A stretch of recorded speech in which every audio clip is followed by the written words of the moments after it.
type of artists. So I'm very excited about this space as well because it brings a lot of different artists who are passionate about NFTs. And yeah, I think that's more or less me in a nutshell. Cody, do you want to go from here? Yeah, sure. Hey, everyone. A lot of you know me, but for most of you who don't, I am based in Los Angeles. I work in film and photography. I'm really interested in community and collaboration.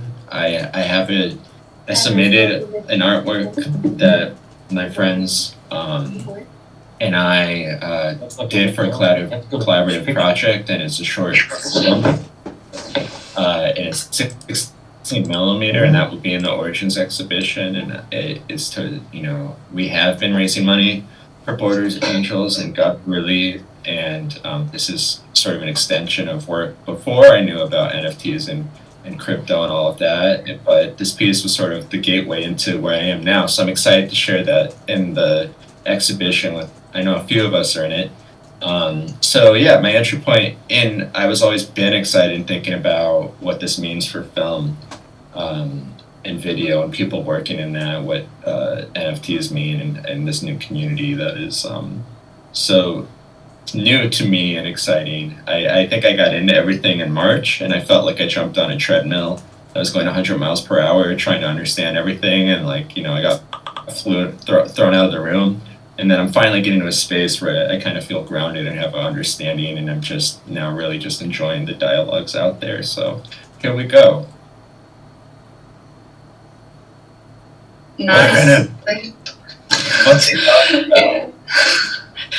Yeah, so I know probably most of you know what are NFTs, but I know that maybe some people in our workshop are not entirely familiar with. So we can either have a volunteer who wants to explain with their own words about what are NFTs, or we can go with our DoinGud educational slides.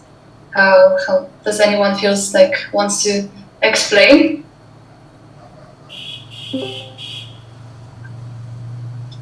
Or not? Okay, then we can.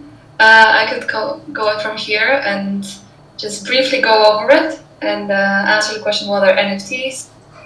And which is the abbreviation of non-fungible tokens, which are unique digital assets that you can think of them like collectibles, which have the unique proportion or artistry behind it. And thanks to the blockchain technology, we can now work with ownership and authenticity and scarcity of digital assets. It does provide transparency and traceability for creators' works. And also the biggest, I think, plus, one of the biggest plus for artists is that it could give the opportunity to artists to earn royalties for the present and future sales of work. So that's something quite new in the art world and itself in the film industry as well. And a couple of examples. Cody, if you go to the next slide. The key benefits that we can talk about is like lifetime royalties that I just mentioned. It's secure and transparent. It is authentic, and it could be traceable for every asset. And it could increase the engagement and the awards, and in general just bring the community in it. The NFTs can be found everywhere. From art, which is the most probably known for, digital arts, fine arts, motion graphics, from music to moments in sports or politics and concerts, to experiences, both digital and physical ones, to events, virtual worlds. And it's just, the list goes on and on, and I think it keeps on updating with time. And yes, and here comes also where film and filmmakers are in it. We do have a couple of examples that we can have, like which were the primary famous artists, I would say, within the NFT world, such as Beeple, which probably most of you know of it, which work was sold for $69 million, which is it's a huge number to grasp as an artist. And also other examples of Digital Artist Pack and Blau, and there are much more out there. So yeah, we can go to the next slide. Cody, if you please. Okay, so. Wicked. And if you want, you can go from here. Yeah, so the first thing we wanted to openly think about were what are the potential for filmmakers, and a few of the examples we have, we're considering, as you can see, a supply and demand problem. If you have something on Amazon, paying, that what you get paid for your hard work, 0.01 cents for an hour of streaming is a joke. Musicians have encountered this, and there are new solutions like Audius appearing. Yeah, do you want to take on the next one? Yeah, I think obviously those are the three main ones I would say, but there are much more that they could be developed, and also it's a very creative space in itself, and it makes the filmmakers as entrepreneurs with their own work, which I think it's quite valuable both within the production perspective and also as an artist, that you can, for example, find new ways to market or create new projects, such as images from a movie, or create a series of collectible posters or tokens which are connected to the product of the film itself, or release a secret director's cut of the last film exclusively as an NFT. And we'll have a couple of examples, case studies later on, so you can see both famous filmmakers as well as ones that are up and coming ones are actually doing the same thing. And of course, the most classical one is that you can market your own short film, and which is quite exciting considering the fact that usually the most classical way is to go through a production company or to present on festivals and whatnot, which is still there. I don't believe that it's going to go away anytime soon, but rather it's going to be coming in together, and how you can find alternative ways to produce and also fund the work, which also brings the third point, that it's a potential revenue stream for filmmakers, which I think NFTs could be thought as pre-production stage as well as production and post-production, which is quite exciting because it's creative and also has the potential to bring additional funding, and it's quite innovative, and and also gives you a lot of more control over your product and what you want to generate, and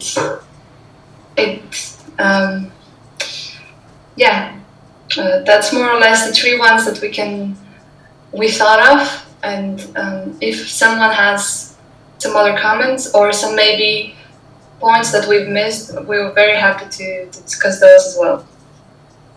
So yeah, Cody, do you have something to add? Let's just consider thinking about potential as we go through these examples, and hopefully, whether you're working in film or other mediums, it generates ideas or ways that you may be inspired to move forward in the space.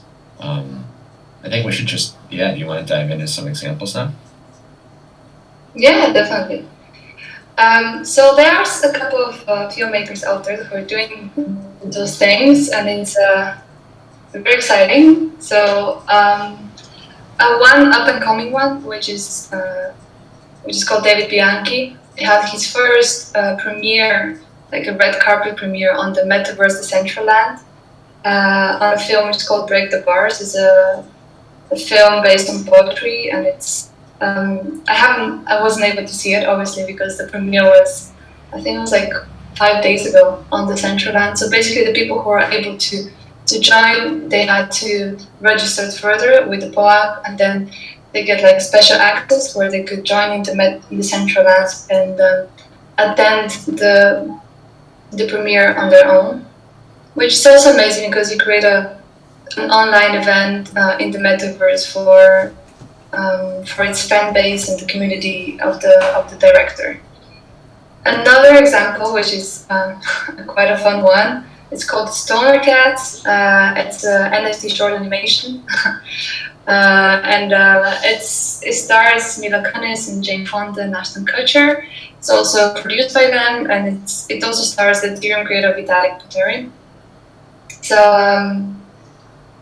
to watch it, basically, you need to buy an NFT. So you need to buy the access to it, and it was quite interesting because part of the why they wanted to do it is that they wanted to be free within the content and how they want to experiment both with the medium of the NFT and how film and media and animation could work within the NFT, as well as what are the alternative ways to go away from the industry led. And those people like Mila Kunis and Ashton Kutcher, they're quite famous in Hollywood, so it's quite. I would like to see it. It seems like it's a fun animation.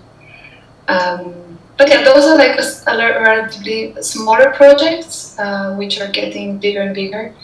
And the next examples go very deeply into the classical directing, even big franchise films. And yeah, you can go to the next slide if you want to. Awesome. I mean, when I saw news about this happening, my eyes popped out of my head. I'm a Wong Kar-wai fan. And for those of you who don't know Wong Kar-wai, this film, In the Mood for Love, is, I think, a universally adored piece. I mean, has anyone seen this out there? Do people know Wong Kar-wai? Okay. Is It's that a classic. I see Davi shaking his head. Nope. Yes. Now we do. Everyone, you got homework. Please watch this and tell me what you think. It's one of my favorite films, and actually the cinematographer did a great episode in Hong Kong with Anthony Bourdain. If you want to dive deep into that too. But so basically, the synopsis of this film is it focuses on a man who basically moves into an apartment, and then there's some spouse affairs that lead to the people who are on the sad end of that affair to kind of develop spiritually more than and emotionally in a very, I think, unique and beautiful way. So with that said, Wong Kar-wai's his production, what is it? His Jet Tone Films, it's the 30th anniversary of his production company. So he had the idea to return to footage that's never been seen before and to release it in an upcoming auction through Sotheby's that's coming up really soon, where it's basically the first Asian film NFT to be offered in an auction house. They don't know what the estimate's going to be, but for, I think, international cinema and filmmakers to kind of consider this approach of returning to a classic and thinking about the idea of collectability, which would be, of course, footage that's never been seen before, is a really interesting idea. I would say that part of what I think creatively that I found so interesting is the two characters. They're really different in this NFT compared to the roles you associate them with the film. And I liked what the writer in this article I found said, that it's a nod toward the generative nature of the creative process, particularly the moment when an idea is first conceived. And I thought is this making sense to everyone? Have about this auction and this piece?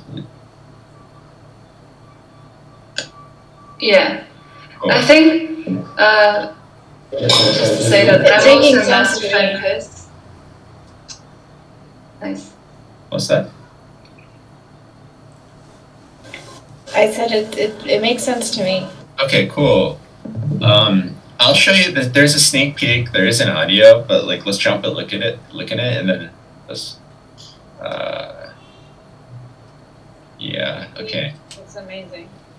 So this is the sneak peek of what's going to be auctioned, and again, there's no audio, but this is on the production's Instagram, Jet1. So if you want to look at it more, and I would go there after.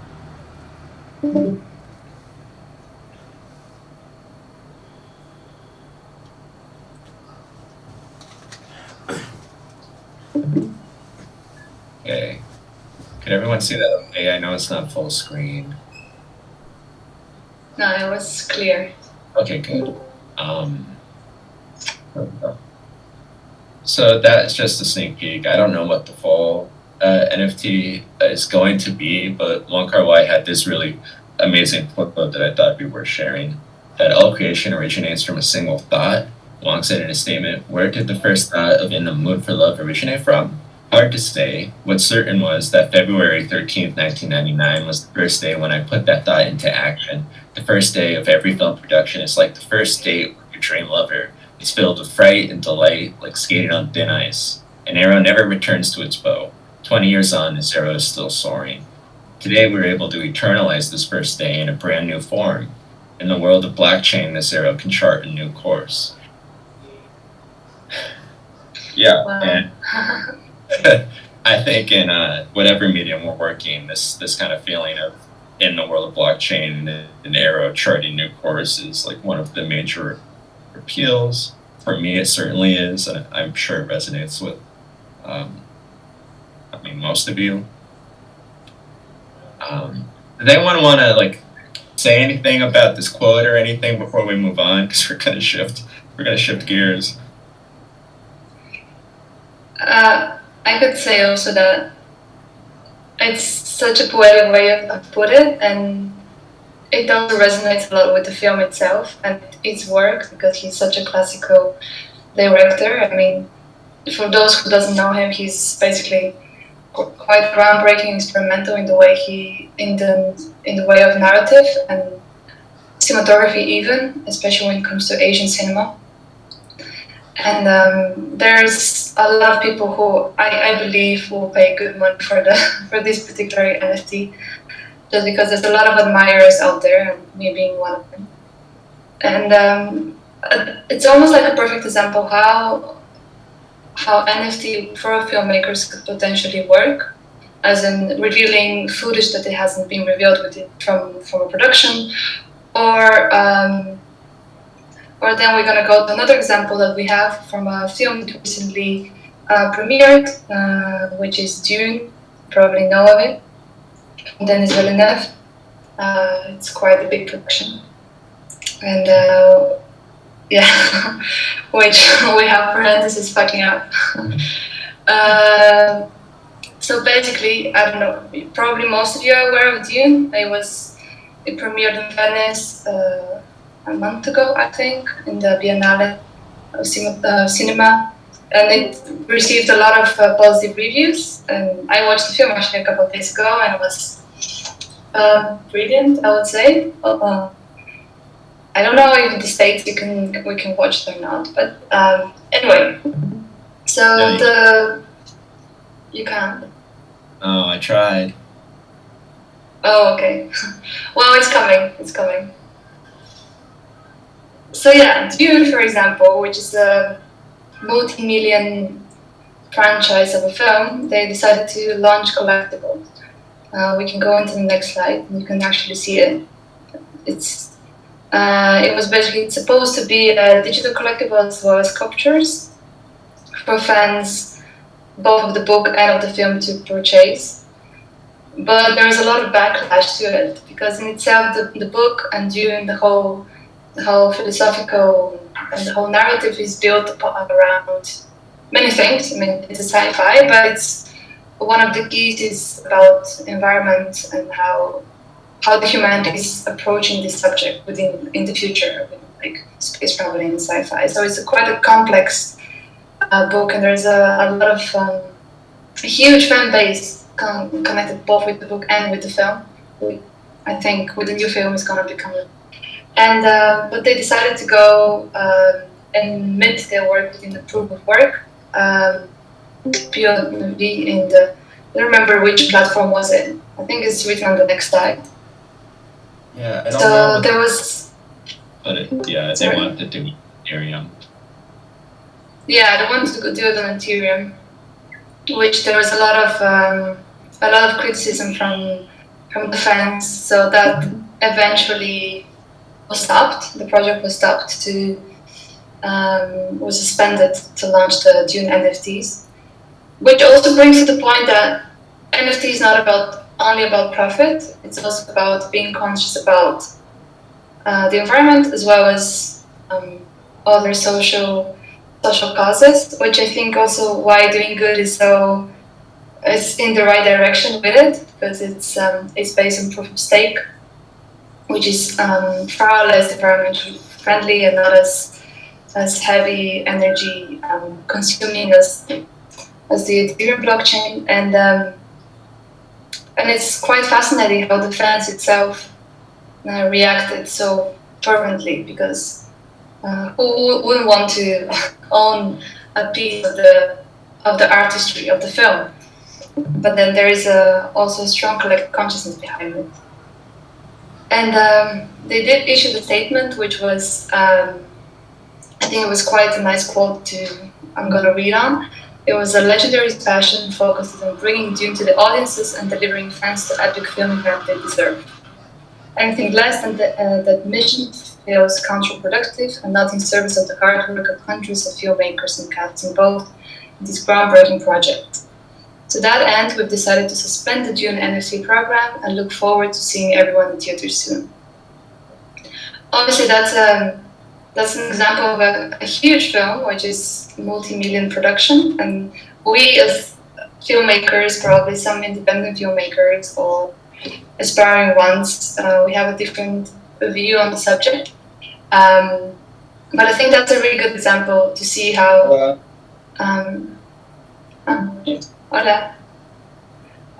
to see how NFT could be appropriated within the film industry. Mi amiga Gemma me le ha dado, no sé si es de ella directamente o de su amiga, porque ella vive en la zona.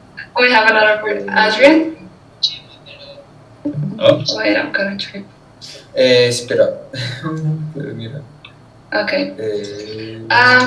Yeah, so I think we can go to the next example, case study. I made sure it's not going to make sense. Okay.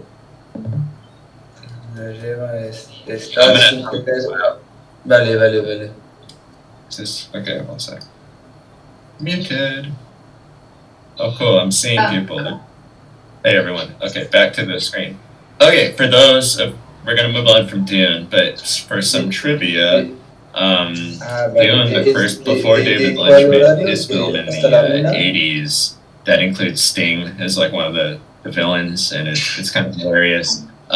This was supposed to be the first adaptation of Dune, and it was by a Chilean, another like experimental art house filmmaker. I don't know if anyone knows Jodorowsky, but he did The Holy Mountain, and this, I was thinking of like the NFT kind of falling apart and, you know, them taking it back and like this sort of legacy that's tethered to Dune with what is people consider would have been the greatest science fiction movie ever made, but it wasn't made, and there's a whole documentary about this film not being made, and of course part of it is funding, and, you know, the illustrations in pre-production were all done by Salvador Dali, and honestly,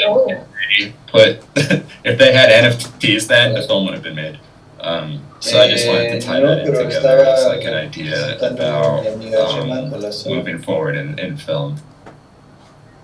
Oh. I wonder if the, as you mentioned, that the illustrations are made of Salvador Dali, I wonder if that could be somehow made into NFT. Also in conversation with the producers of the now film Dune. I don't know. Do you know who owns the rights of the illustrations from Jodorowsky's Dune? I mean, it's a good question, because the filmmakers who made the film about this not being made used a lot of them, and I'm sure, like, you know, he's still alive. That's a cool idea. I'm not sure how open. I mean, that's a really cool idea. I don't know. It's something to look into. Yeah. I know he lives in Paris, so he's not even that far away. All right, someone. Anyway, we need help on this mission. Yeah. Okay, so we're, you know, this idea of getting a film up and running. There are now, like, this is basically, I wanted to show everyone that this is a DAO, basically, that the Coppolas funded, and it's an extension of what Francis made in the 60s, which is called American Zoetrope.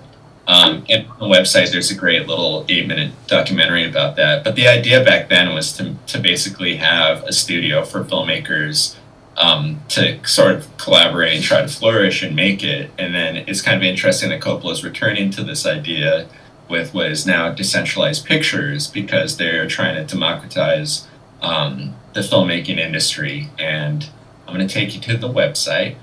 Has anyone heard of decentralized pictures? Cool. Well, Now is saying yes. they have a 50-second video. I think let's watch it.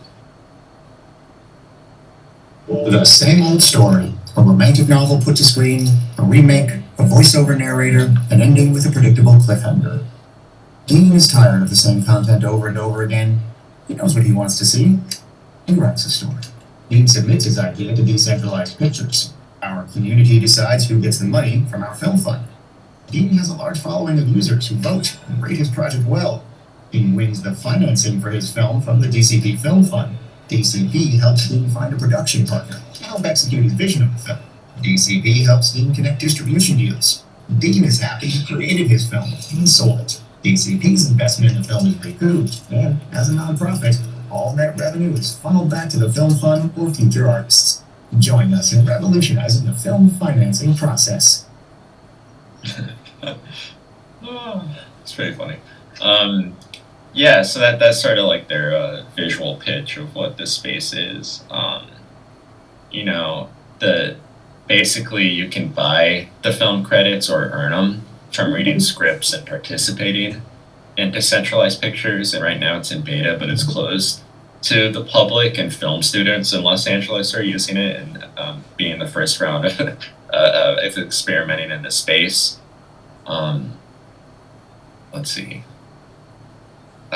You know, maybe if this is exciting for you, I feel like I could send you this website. But I'm certainly intrigued and think I'll participate, even though I'm not really a screenwriter or do anything. But they have funds from, you know, film students are able to participate all the way up to multi-million-dollar productions. But they also have competitions for scripted documentaries to get funding, and you know, it's I don't know of anything else quite like this, and I like that it's a DAO basically. So this is definitely something to keep an eye on.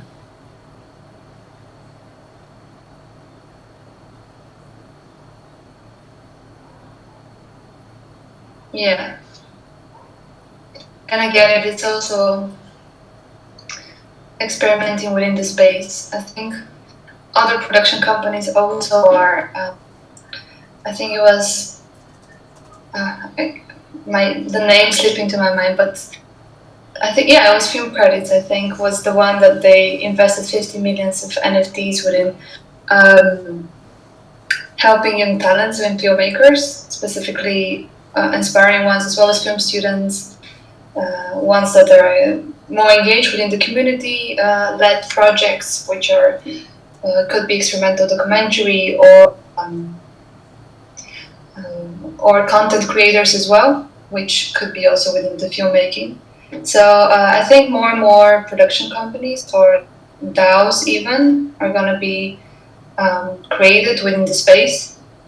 I think just to find more, like as you said, decentralized way to help artists and not just have this DAO industry of distribution and production. Yeah. And I think in the systems that exist, you know, it's a lot about being an insider, and you know, here we kind of see a vision of what it could be like as a community, and I think that for many people is a very attractive thing. Yeah. You can go. Oh yeah, this one is very good. Okay. We only have a few examples left, and then we're gonna all talk together. But Violetta sent me this morning, and I was not aware of this, and it was pretty amazing. I don't know if anyone's seen the documentary Shoah by this director, Lanzmann, but basically it's over 9 hours, and it's about the Holocaust and people's lives after, and it's done in an observational documentary way, at least from what I've seen, where when you're in a portrait, like at a barbershop, someone, in a dynamic way, they're filming it, is just sort of reflecting on their experience. Sometimes people are more open. It's a very emotional thing, especially with the time that was given to it. So basically, this is the first Academy Award nominated documentary to be available as an editioned NFT. So there are two, and each one is 100 Ethereum. And I think there's only one left as of this morning. But basically, we were interested in what's the package, what are they considering? It's sort of like Wong Kar-wai. He is considering sharing the documentary. It's not the 9-hour documentary, but a film about making Showa, which I guess it's going to be on HBO. It was made in 2015, and it includes in its package, if you buy it, that the director's cut, a high res digital poster. I guess you get a personal message from the director of the documentary, and you get H.264 version of the film, the U.S. film's theatrical trailer. So this is sent in a PDF. A script is, and the items are made available to you digitally by way of FedEx physical hard drive is shipped to you, including, I guess, whatever the NFT is, which is probably like the rights to the edition of what you're receiving in the mail. So it's combining physical and digital. They made an emphasis on that the digital files are all ProRes, like the highest ProRes you can have. So one can assume that they'll be usable for the indefinite future. And that is sort of how they approach the idea of collectability, and returning to a filmmaker's past work with these more contemporary lenses, looking at his work in his past. Is there anything you want to add with this, Violetta? Yeah, I think you put it quite clear there. And as you said, I also got really excited when I saw it, because I haven't seen the whole. I've seen parts of the documentary, and I found it quite emotional, and yeah, it's just a very unique way of telling a story, which is all about storytelling. And I think the NFT world is also in a way about storytelling. And I quite like how the package, there's also like a personal message, but also you can you get a copy of the script, and you get a glimpse of how the film was created, which I think for filmmakers is particularly interesting. Yeah, definitely. Often you want to know how things are made. So I think that's also a really good example of how creative you can be with NFTs, and how you can adjust the work and the product within it. So we can go to the next example. Yeah. I know it's your favorite one. Our last example, and then we're going to open up the conversation. But for those of you not familiar with, and I don't know if I'm saying this correctly, Treda, it's this family art collective in Ethiopia, and they recently, I think, kind of represented this first wave of film and choreography being supported in this space, and they made a little documentary about it. It's 8 minutes long, and you can find it pretty easily, but we're just going to show a few minutes so you get a sense of what this has been for them, what this experience has been. Selling their first NFT on. Oh no. Okay, got a commercial. There we go. Let me know if the audio is in a good level. Treda, which is a family of artists living in Ethiopia. Our first NFT drop was very successful in the surprise dance.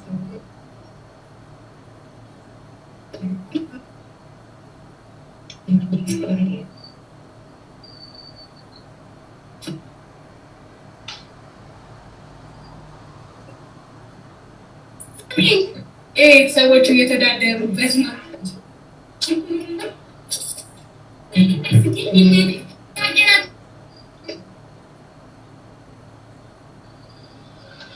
This new series called የቀደሙት ውዝዋዜ, which means movement of their ancestors. It's all about preserving Ethiopian dance. Ethiopian dance is very unique. You couldn't find it in another place. The origin is very mysterious. This kind of dance style came from very deep countryside and generation to generation passed through.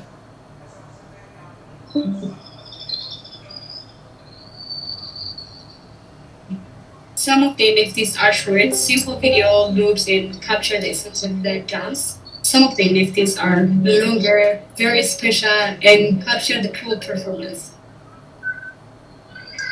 Yes, we had to put a lot of effort.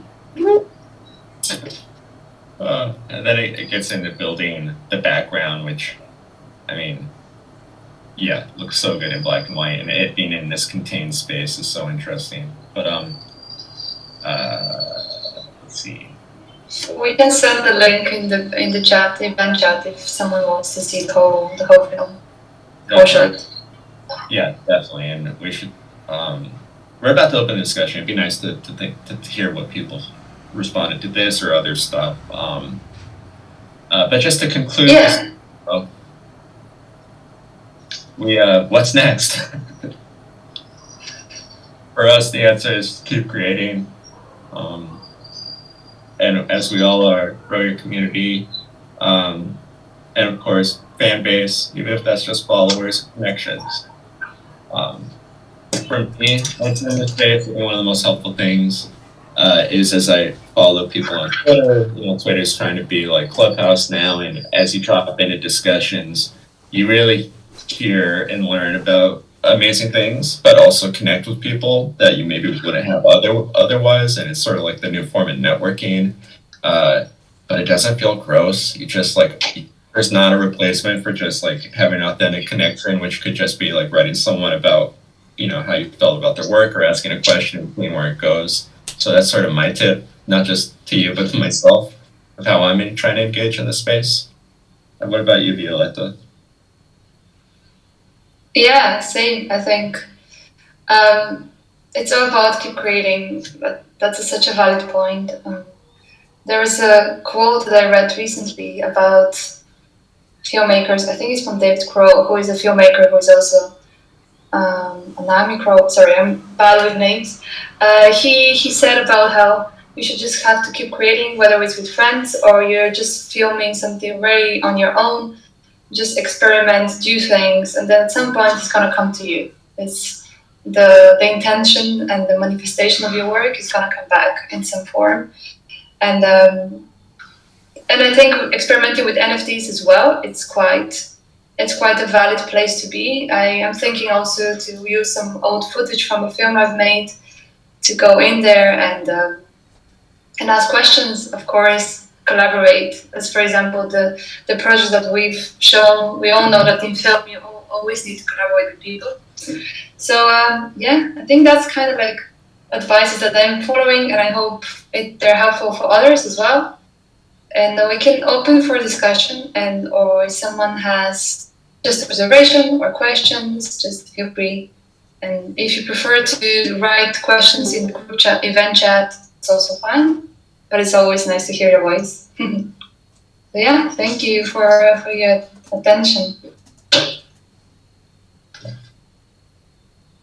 Hi everyone. I have a quick comment and another example just to share with everyone is the filmmaker David Cronenberg recently made a 1-minute film called The Death of David Cronenberg that his daughter auctioned on Super Rare for 25 ETH, and that is an example of, again, a vaunted, existing filmmaker who's using, his sort of, it's the top 10% that we've been talking about, who already have a very clear audience.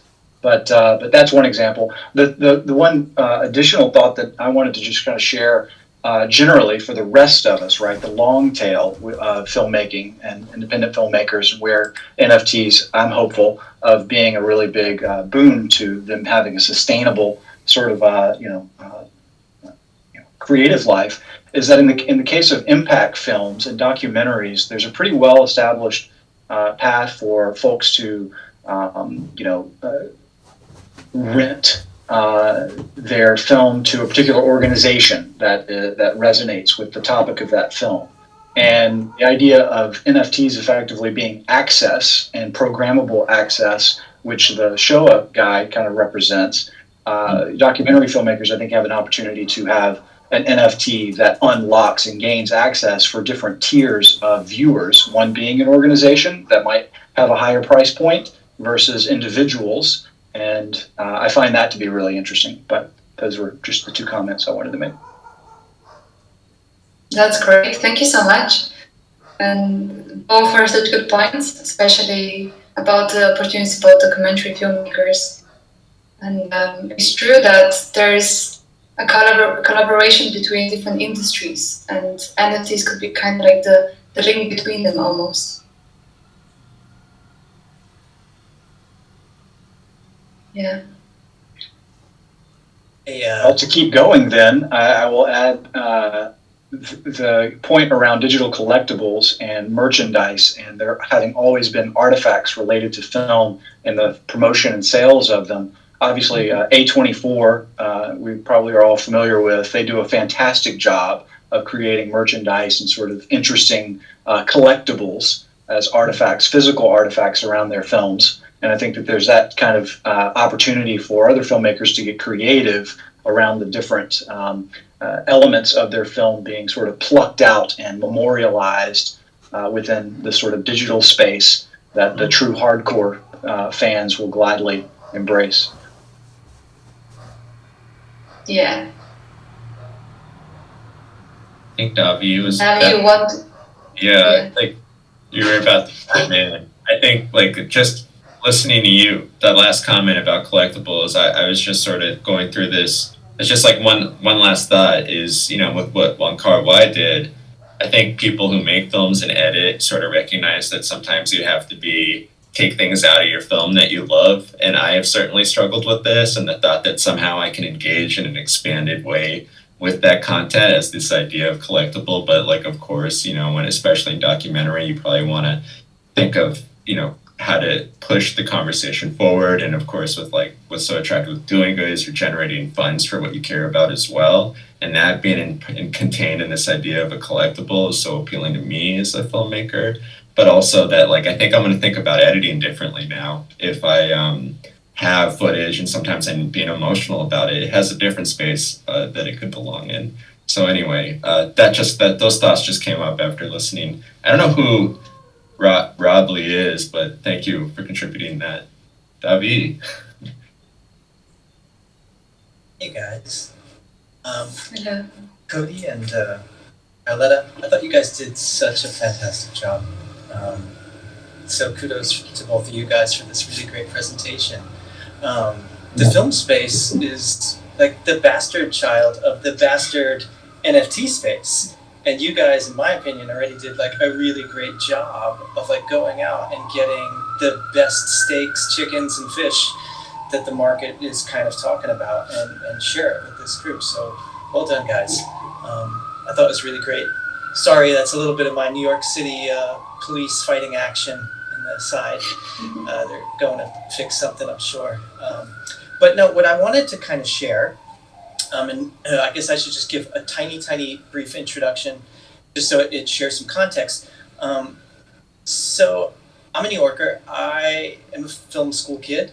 I have been working since the day I've graduated in the industry, meaning like I've showed up and had to actually work on film sets. That doesn't mean that I'm not an artist in my own take and make my own stuff, right? But I've actually worked, you know, on films that you guys have probably seen. And while the NFT space I think is so important and vital for independent and content creator type productions, right? We have to be really aware of the intricacies of contracts and IP laws that are operating when we talk about the Wong Kar-wai's and when we talk about the Claude Lanzmann's film these films are heavily managed by bookends and bookends and bookends of IP contracts, right? From every person that's worked on that set, right? And I can speak to this because I've worked on these types of movies as a DP or as a set stills photographer, and I know firsthand what it feels like to be very passionate about fulfilling my job, and having the misinformation of believing that I have any ownership of those materials outside of the film, because I don't. No one does. Most of the time, the director themselves have to sign away their moral rights to the production companies or the distribution companies that actually produce these films so that you and I can see them. So even though we like to believe that Wong Kar-wai, and maybe in his case, because he's quite a maverick, maybe Wong Kar-wai does own the rights to that film, and it's not his first film, we have to really be scrupulous about what we're seeing happening in this space in terms of how things are being sold to us. Because I am more excited to be in this NFT space, to be a creator and a supporter of other creators, and not necessarily the film industry, right? Which is a very large business which operates with a lot of ugly, cutthroat type contracts that really disable so many creative people to be able to make a living outside of that very trapped off world. I can't speak about Europe, I can't speak about Asia as much, but I do know how Hollywood operates. I do know how the New York City film business works from growing up and around it. And so I guess the point I'm trying to say is, I think if the two artists I would shine the most light on, even though I might not necessarily, in terms of taste, respond well, is really the David Bianchi film. And more so, which is to my heart, is the Ethiopian filmmaker. I think because those projects are independently funded, so to speak. And what they're doing is they're really out there on the tight wire, right? To say to us what a creator who maybe calls in his own favors or pays his own crew or is running his own production company or is paying for fucking everything himself, what they can do in this space in a multitude of ways that we still are uncovering, whether that's providing governance, right, to crew members, right, in a pre-production to raise money, right, or to incentivize certain department heads like the art department or the sound department to have some types of ownership over their actual talents that end up in the film, but to be available to them as NFT assets that they too outside of the film can have ownership, shareability, and make a living in this space. I think that's the really important thing that we have to be aware of, and we cannot allow it to not be unspoken of in these spaces, because it's very easy for us to clap for the Hollywoods of what they're doing, and they have big fucking money, right? They can send the FedEx around the world to whoever buys the 55E thing. Like, good for them. They're going to continue to operate in a manner that many of us will never be able to. Now, that being said, it is important that we do understand and we do watch and look and learn what they're doing, but we should absolutely not be copying or setting ourselves up to be mimicking those old-fashioned ideas. So, again, I hope to just provide some context to say, us as creators should really be talking like we are in these types of rooms and germinating new ideas about what we should be doing as filmmakers, as independent content creators, as artist tribes, as DAOs, whatever we want to call ourselves, right? Because I think that eventually Hollywood and those producers will be coming to us to better understand how to do it. And that's, I think, the thing that people in the film industry I know have really gotten themselves in a jam. I don't know if this is aware right now, but the American film company, the American film business is days away from a massive union strike. Okay? I'm a union member, so I can share this. This has never happened in the American film industry. And most likely it is going to happen, which means every film that is happening in America will be shut down. So that means all of your Netflix, right? All of your Amazon, everything that essentially is going into production, right?